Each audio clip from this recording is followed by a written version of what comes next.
स्वयं प्रभु कह रहे हैं, जो मैं तुम्हें बताने जा रहा हूं ये राज विद्या है, अर्थात समस्त जानकारियों में सबसे बड़ी जानकारी है।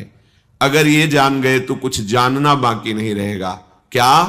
स्वयं प्रभु कह रहे हैं राज विद्या राजगुरी है। ये हम बिल्कुल एकांतिक बात हृदय की कह रहे हैं। हर विपत्ति संपत्ति से बढ़कर सुख देने वाली बन जाएगी यदि आप हरि स्मरण करेंगे। और हरि को भूल गए तो हर संपत्ति भारी विपत्ति बन के तुम्हें दुख देगी। देख लो, ना किसी का तंत्र तुम्हारे ऊपर चलेगा, ना किसी का कोई मारण मंत्र चलेगा, ना कोई भूतावेश तुम पर आविष्टित कर सकता है, ना किसी भी तरह की कोई विषाद की। स्वयं प्रभु कह रहे हैं, जो मैं तुम्हें बताने जा रहा हूं ये राज विद्या है, अर्थात समस्त जानकारियों में सबसे बड़ी जानकारी है। अगर ये जान गए तो कुछ जानना बाकी नहीं रहेगा। क्या? हम प्रभु के हैं और सिर्फ प्रभु हमारे हैं। प्रभु के आश्रय के बिना हम दुखों से निकल नहीं सकते। प्रभु के भजन के बिना कोई भी सृष्टि में पैदा नहीं हुआ कि हमको सुखी कर सके। ये बात मान लीजिए तो तुम्हारा भटकना बंद हो जाएगा। स्वयं प्रभु कह रहे हैं राज विद्या राजगुरी है। ये हम बिल्कुल एकांतिक बात हृदय की कह रहे हैं। जब तक तुम मेरा आश्रय लेकर भजन नहीं करोगे, इसीलिए कहा कि जो मेरे पर दोष दृष्टि करते हैं उनको मत बताना, क्योंकि वो अश्रद्धावान दोष दर्शन करने वाले कहेंगे, कह रहे हैं और किसी का भजन न करके मेरा भजन करो, मेरा आश्रय लो। जो दोष दृष्टि करते हैं वो नहीं समझ पाएंगे।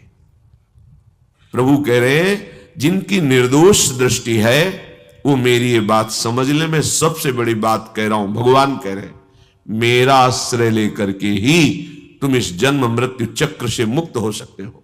दूसरा कोई उपाय नहीं। किसी की आराधना करोगे तुम्हारी कामना पूर्ति हो सकती है, लेकिन फिर क्या एक कामना पूर्ति से तुम निहाल हो जाओगे? जिस कामना की पूर्ति को तुम चाहते हो वही तुम्हें दुख देने लगेगी।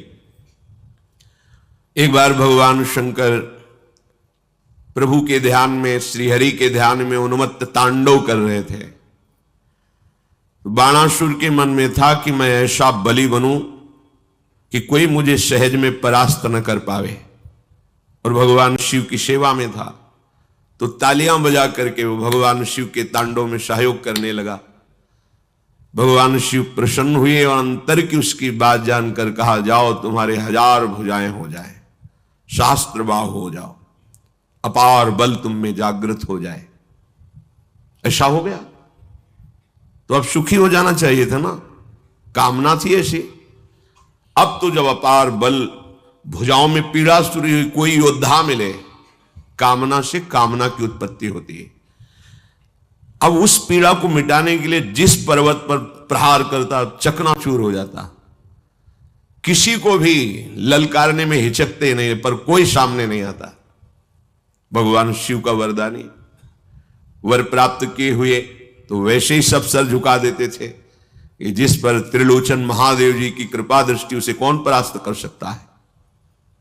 आखिरकार सब जगह से घूमकर भगवान शिव के पास ही गए और कहा, हे गुरु, मेरी भुजाओं में ऐसी बल की खुजली प्रगट हो रही, कोई मिटा ही नहीं पा रहा है, तो आओ हम तुम दो हाथ करें, युद्ध करें।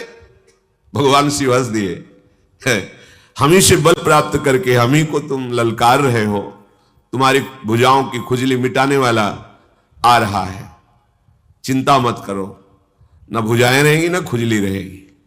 भगवान द्वारिकाधीश ऐसी लीला रची जो अनिरुद्ध जी और उषा जी का प्रसंग है, उसमें आकर के सुदर्शन चक्र से सब भगवान शिव ने ही 4 भुजाओं की फिर रक्षा की। प्रभु अब छोड़ दीजिए। तो उनका, प्रभु मैं तो आपकी आज्ञा का पालन कर रहा हूं। तो बड़ी बड़ी दिव्य लीलाओं में देखने को मिला कि भगवान से भी यदि हमारी एक कामना की पूर्ति हो जाएगी तो हमें विश्राम थोड़ी मिल जाएगा। बहुत सी कामनाओं के जाल लगे हैं, एक बात पूर्ण कर लो, सब कुछ पूर्ण हो जाएगा। प्रभु से प्रभु का प्रेम मांग लो। तो भगवान प्रेमाधीन है। जब भगवान तुम्हारे अधीन हो गए तो अब तुम्हारी कोई कामना बाकी नहीं रहेगी। सही पूछो तो जिससे भगवदानंद की प्राप्ति हो जाती है उसमें कामना का स्फुरण ही नहीं होता। जब तक ये कामनाएं हैं